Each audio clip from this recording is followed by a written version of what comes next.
aşağı evimi yaktılar abi. Kim yaktı abi? Bilmiyorum abi. Evimi yaktılar abi. Abi evimi yaktılar ya. İşte bu tarafı yakla. İşte bu.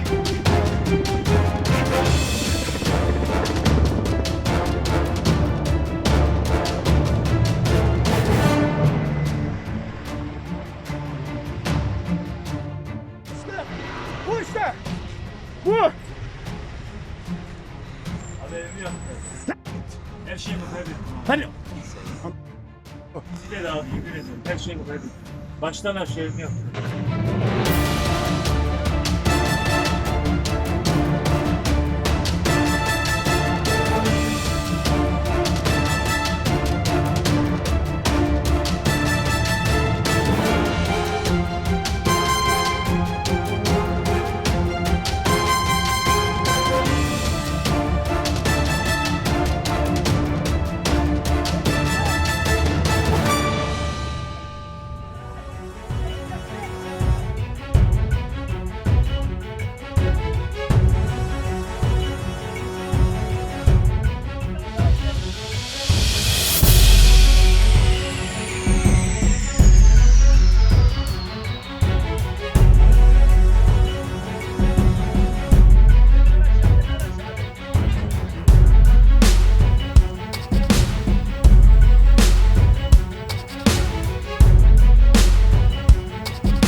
Yazık günah değil mi sen burada bir sürü cana kıyıyorsun? Neyle yakıyorsun hani nerede senin yaktığın? Atış çakmağın nerede? Al o çakmağı. Başka bir şey var mı elinde? Yok. Buraya aradığın gelsin Sedat sen hemen top sahasının hemen yakında. Adım Semih Kuloğlu. İstersen gel bakalım. Evin baştan aşağı yak. Her şeyimi kaybettim. Her şeyini kaybettin. Telefon yok, hiçbir şey yok.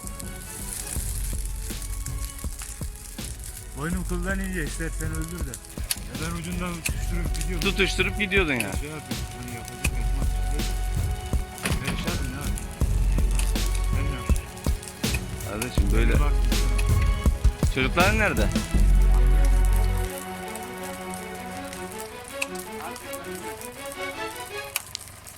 Ya arkadaş şunu